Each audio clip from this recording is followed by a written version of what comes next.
ಕಥೆಯು ಶುರುವಾಗೋದು ಸತ್ಪುರ ಅಂತ ಹಳ್ಳಿಯಿಂದ. ಇದು ತುಂಬಾ ಸೊಗಸಾದ ಮತ್ತು ಸೊಂಪಾದ ಹಳ್ಳಿಯಾಗಿರತ್ತೆ. ಆದ್ರೆ ಯಾರು ಈ ಹಳ್ಳಿಯಲ್ಲಿ ಭೂತದ ಆತಂಕ ಸೃಷ್ಟಿಯಾಗತ್ತೆ ಅಂತ ಊಹಿಸಿರ್ಲಿಲ್ಲ. ಒಂದು ದಿನ ರಾತ್ರಿ ಸತ್ಪುರ ಹಳ್ಳಿಯ ರಾಮು ಪಕ್ಕದ ಹಳ್ಳಿಯಿಂದ ಅವನ ಮನೆಗೆ ವಾಪಸ್ ಬರ್ತಿದ್ದ. ಪಕ್ಕದ ಹಳ್ಳಿಯಿಂದ ಸತ್ಪುರ ಹಳ್ಳಿಗೆ ಬರ್ಬೇಕಾದ್ರೆ ಕಾಡಿನ ದಾರಿ ದಾಟಬೇಕಿತ್ತು. ಆ ರಾತ್ರಿ ರಾಮು ನಶೆಯಲ್ಲಿದ್ದ. ಅವನ್ ಕಾಡಿನ ಒಳಗೆ ಬರ್ಬೇಕಾದ್ರೆ ಆಗ ಅವನು ನೋಡ್ತಾನೆ, ಕಾಡಿನ ಮಧ್ಯದಲ್ಲಿ ಒಂದು ದೊಡ್ಡದಾದ ಕೆಟ್ಟೋಗಿ ಮುರಿದೋಗಿರೋ ಸ್ಥಿತಿಯಲ್ಲಿದ್ದ ಒಂದು ಟ್ರೈನ್ ನಿಂತಿರತ್ತೆ. ಅಯ್ಯೋ ಗುರು, ಈ ದಾರಿ ನಮ್ಮ ಮನೆ ಕಡೆಗೆ ಹೋಗುತ್ತೆ ಅಲ್ವಾ? ಅಲ್ಲ, ಈ ಟ್ರೈನ್ ಎಲ್ಲಿಂದ ಬಂತಪ್ಪ? ಕುಡ್ದು ನಶೆಯಲ್ಲಿದ್ದ ರಾಮುಗೆ ಏನೂ ಅರ್ಥನೇ ಆಗ್ತಿರ್ಲಿಲ್ಲ. ಅವನು ಆ ಟ್ರೈನ್ ಹತ್ರ ಹೋಗ್ಬಿಡ್ತಾನೆ. ಇದು ಅದೇ ಟ್ರೈನ್ ಅಲ್ವಾ? ಎಲ್ರು ಎದುರಿಸ್ತಿದ್ರಲ್ಲ, ಎಲ್ರು ಸುಳ್ಳು ಹೇಳ್ತಿರಪ್ಪ. ನಾನು ಇವಾಗಲೇ ಒಳಗೆ ಹೋಗ್ತೇನೆ, ನೋಡ್ತೀರಿ ಭೂತ ಇದೆಯೋ ಇಲ್ವೋ ಅಂತ. ನಶೆಯಲ್ಲಿದ್ದ ರಾಮು ಆ ಟ್ರೈನಿನ ಬಾಗಿಲನ್ನು ತೆರಿತಾನೆ. ಆಗ ಒಂದು ಜೋರಾಗಿ ಗಾಳಿ ಬೀಸತ್ತೆ. ಮತ್ತೆ ಜೊತೆಯಲ್ಲಿ ಯಾರು ಕೂಗ್ತಾ ಇರೋಂತ ಶಬ್ದ, ಇಲ್ಲಿಂದ ಹೊರಟು ಬಿಡು, ಹೊರಟು ಬಿಡು. ಯಾರದು? ತಮಾಷೆ ಮಾಡ್ಬೇಡ, ನನಗ್ ನಗು ಬರ್ತಿಲ್ಲ. ನೀನು ಅರ್ಥ ಮಾಡ್ಕೊಳಲ್ವಾ? ಓಡೋಗು. ಆಗ ಒಬ್ಬ ಹೆಂಗ್ಸು ಬಿಳಿ ಸೀರೆ ಉಟ್ಕೊಂಡು ಸೀಟ್ಗಳ ಮಧ್ಯೆಯಿಂದ ಬರ್ತಾಳೆ. ಅಯ್ಯಯ್ಯಪ್ಪ, ದೇವ್ರೇ, ಭೂತ ಭೂತ! ಭೂತನ ನೋಡಿದ ತಕ್ಷಣ ರಾಮು ಭಯಗೊಳ್ತಾನೆ. ಮತ್ತೆ ಅವನು ಟ್ರೈನಿಂದ ಇಳಿದು ಓಡೋಗ್ತಾನೆ. ಓಡ್ತಾ ಒಂದು ಮರಕ್ಕೆ ಹೋಗಿ ಗುತ್ತಾನೆ. ಕೆಸರಲ್ಲಿ ಬಿದ್ದು ಹಾಗೆ ಎದ್ದು ಅವನ ಹಳ್ಳಿಗೆ ಹೋಗಿ ಸೇರ್ಕೊಂಡ್ಬಿಡ್ತಾನೆ. ಮರುದಿನ ಬೆಳಿಗ್ಗೆ ಆ ಊರಲ್ಲಿದ್ದ ಜನಗಳೆಲ್ಲ ಮಾತಾಡ್ಕೊಳ್ತಿರ್ತಾರೆ ಆ ರಾಮು ಆ ಭೂತ ಇರೋ ಟ್ರೈನ್ ಹತ್ರ ಹೋಗಿರೋದ್ರ ಬಗ್ಗೆ, ಮತ್ತೆ ಆ ಭೂತನಿಯ ಶಬ್ದ ಕೇಳಿಸ್ಕೊಂಡಿದ್ರ ಬಗ್ಗೆ. ಮತ್ತೆ ಇಡೀ ಹಳ್ಳಿಯು ಭಯಗೊಂಡು ಚರ್ಚೆ ಶುರು ಮಾಡ್ಕೊಳ್ತಾರೆ. ಅಣ್ಣ, ನಾನಂತೂ ತೀರ್ಮಾನ ಮಾಡ್ಬಿಟ್ಟಿದ್ದೀನಿ, ನಾಳೆಯಿಂದ ನಾನು ಕುಡಿಯೋದಿಲ್ಲ. ಯಾರಿಗೊತ್ತು, ನಾನು ಕೂಡ ರಾಮ್ ತರ ಟ್ರೈನ್ ಹತ್ರ ಹೋದ್ರೆ ಕಷ್ಟ ಆಗುತ್ತೆ. ನಾಳೆ ಭೂತದ ಹತ್ರ ಹೋಗಿ ಸಿಕ್ಕಾಕೊಂಡ್ರೆ ಏನಪ್ಪ ಮಾಡೋದು? ಹೌದು ಅಣ್ಣ, ನೀನು ಸರಿಯಾಗಿ ಹೇಳಿದೆ. ನಾಳೆಯಿಂದ ನಾನು ಕೂಡ ಕುಡಿಯೋದೇ ಇಲ್ಲ. ಮತ್ತೆ ಶುರುವಾಯ್ತು ಗಡ್ಬಡ. ರಾಮವಿಗಾದ ಅನುಭವನ ಕೇಳಿ ಜನರೆಲ್ಲ ಗಾಬರಿಗೊಂಡು ಇದ್ರ ಬಗ್ಗೆ ಮಾತಾಡ್ಕೊಳ್ತಾ ಇರ್ತಾರೆ. ಮಕ್ಕಳು ಸಂಜೆ ಆಗಿದ ತಕ್ಷಣ ಮನೆಗಳಿಗೆ ಹೋಗ್ತಾ ಇರ್ತಾರೆ. ಈಗಂತೂ ಆ ಟ್ರೈನ್ ಬಗ್ಗೆನೆ ಹಗಲು ರಾತ್ರಿ ಜನರು ಅದ್ರ ಬಗ್ಗೆ ಮಾತಾಡ್ತಿರ್ತಾರೆ. ಒಂದು ರಾತ್ರಿ ಪಕ್ಕದ ಹಳ್ಳಿಯಿಂದ ಅವನ ಊರಿಗೆ ರೋಹಿತ್ ಗಾಡಿ ಓಡಿಸ್ಕೊಂಡು ಬರ್ತಾ ಇದ್ದ. ಅವನ್ ಯಾವಾಗ ಆ ಕಾಡಿನ ದಾರಿಯಲ್ಲಿ ಬರ್ತಾನೋ ಅವನ ಬೈಕ್ ಸಡನ್ ಆಗಿ ನಿಂತೋಗತ್ತೆ. ಆಗ ರಾತ್ರಿ 1 ಗಂಟೆ ಆಗಿರುತ್ತೆ. ಉಫ್, ಇಷ್ಟು ರಾತ್ರಿಲಿ ಬೈಕ್ ಕೆಟ್ಟೋಯ್ತಲ್ಲಪ್ಪ, ಇದು ಈಗ್ಲೇ ಕೆಟ್ಟೋಗ್ಬೇಕಿತ್ತಾ? ಅವನು ಬೈಕ್ ಸ್ಟಾರ್ಟ್ ಮಾಡೋಕೆ ತುಂಬಾ ಪ್ರಯತ್ನಿಸ್ತಾನೆ, ಆದ್ರೆ ಇಂಜಿನ್ ಕೆಟ್ಟೋಗ್ಬಿಟ್ಟಿರುತ್ತೆ. ಗಾಡಿನಲ್ಲೇ ನಿಲ್ಸಿ ಅವನು ನಡ್ಕೊಂಡು ಹೋಗಕ್ ಶುರು ಮಾಡ್ತಾನೆ. ಆದ್ರೆ ಆವಾಗ ಆ ಕಾಡಿನ ಮಧ್ಯದಿಂದ ಒಂದು ವಿಚಿತ್ರ ಶಬ್ದನ್ ಕೇಳಿಸ್ಕೊಳ್ತಾನೆ. ಅವನ್ ಮನ್ಸಲ್ಲಿ ಭಯ ಆಗಕ್ ಶುರುವಾಗುತ್ತೆ. ಇದೇನಿದು? ಯಾರಾದ್ರೂ ಇದೀರಾ ಅಲ್ಲಿ? ಹಾಗೆ ನಡ್ಕೊಂಡು ಮುಂದಕ್ಕೆ ಹೋಗ್ತಿರ್ತಾನೆ. ಕಾಡಲ್ಲಿ ತುಂಬಾ ಕತ್ಲಿರುತ್ತೆ. ಅವನದಕ್ಕೆ ಮೊಬೈಲ್ ಫ್ಲಾಶ್ ಲೈಟ್ ಆನ್ ಮಾಡ್ಕೊಂಡು ನಡ್ಕೊಂಡು ಹೋಗ್ತಿದ್ದ.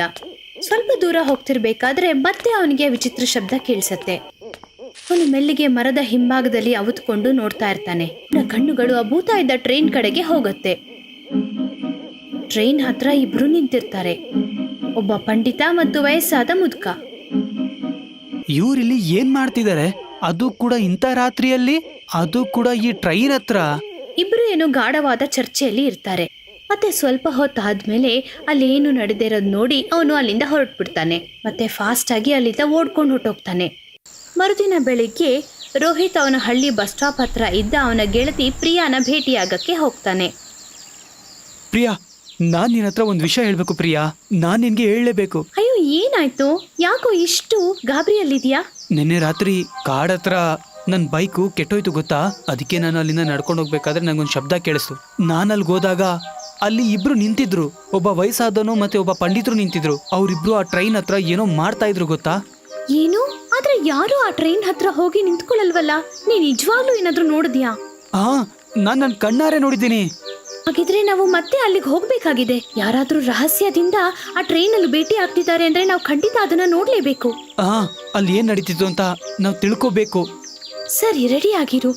ಇವತ್ತು ರಾತ್ರಿ ಅಲ್ಲಿಗೆ ಹೋಗಿ ನೋಡೋಣ ಮತ್ತು ನಿಜ ಏನು ಅಂತ ತಿಳ್ಕೊಳ್ಳೋಣ. ಈಗ ಈ ಕಥೆಯಲ್ಲಿ ಒಂದು ಒಳ್ಳೆ ಟ್ವಿಸ್ಟ್ ಶುರುವಾಗಿದೆ. ರೋಹಿತ್ ಮತ್ತೆ ಪ್ರಿಯಾ ಈಗ ರಹಸ್ಯವಾದ ಟ್ರೈನ್ ಬಗ್ಗೆ ತಿಳ್ಕೊಳ್ಳೋಕೆ ಉತ್ಸುಕರಾಗಿದ್ದಾರೆ. ರೋಹಿತ್ ಮತ್ತೆ ಪ್ರಿಯಾಳ ತೀವ್ರತೆ ದಿನೇ ದಿನೇ ಹೆಚ್ಚಾಗ್ತಾ ಹೋಯ್ತು.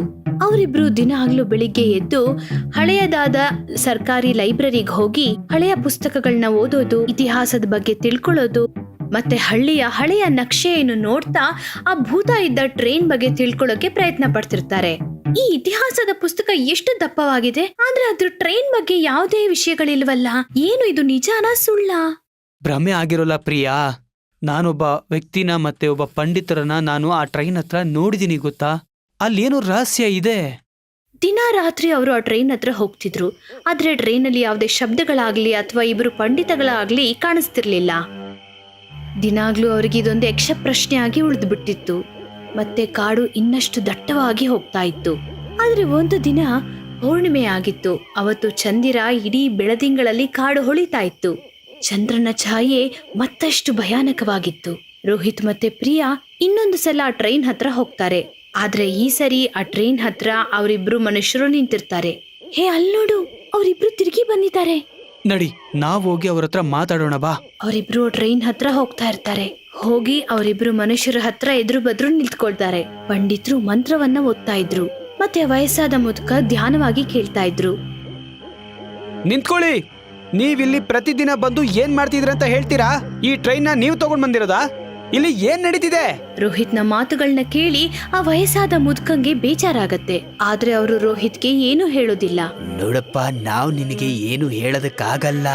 ಈ ವಿಷಯ ತುಂಬಾ ಹಳೇದು ಮತ್ತೆ ತುಂಬಾ ಗಂಭೀರವಾದದ್ದು. ನಮಗೆ ನಿಜ ಗೊತ್ತಾಗ್ಬೇಕು. ನಾವಿನ್ನು ಸುಮ್ನೆ ಕೂತಿರಕ್ಕಾಗಲ್ಲ. ಹಾ, ನೀವೇನಾದ್ರೂ ಹೇಳಿಲ್ಲ ಅಂತಂದ್ರೆ ನೋಡ್ತಾ ಇರಿ ಏನ್ ಮಾಡ್ತೀವಿ ಅಂತ. ನಾವು ಊರವ್ರನ್ನ ಕರ್ಕೊಂಡ್ಬಿಡ್ತೀವಿ, ಪೊಲೀಸ್ನವ್ರಿಗೆ ಹೇಳ್ತೀವಿ, ನಿಮ್ಗೆ ಒಳ್ಳೆ ಪಾಠ ಕಲಿಸ್ತೀವಿ. ರೋಹಿತ್ ಮತ್ತೆ ಪ್ರಿಯಾಳ ಮಾತುಗಳನ್ನ ಕೇಳಿ ಅವರಿಬ್ರು ಭಯಗೊಳ್ತಾರೆ.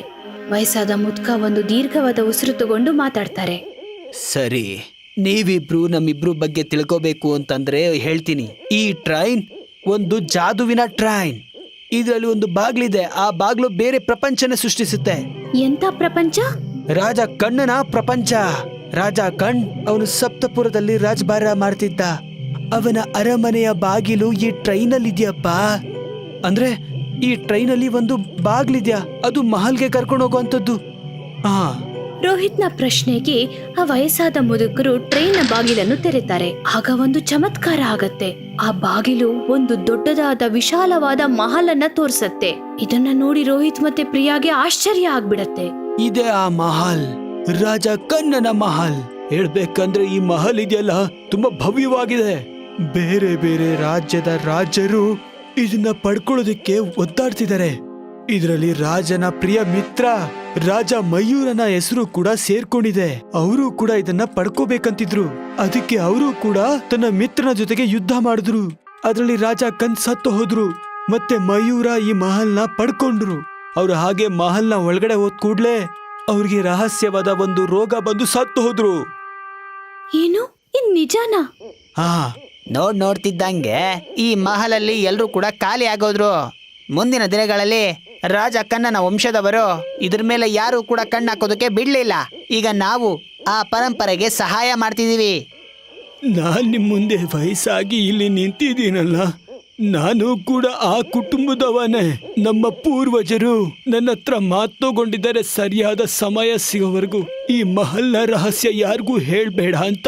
ಅದಕ್ಕೆ ನಾವು ಇದಕ್ಕೆ ಭೂತದ ಟ್ರೈನ್ ಅಂತ ಹೆಸರು ಕೊಟ್ವಿ.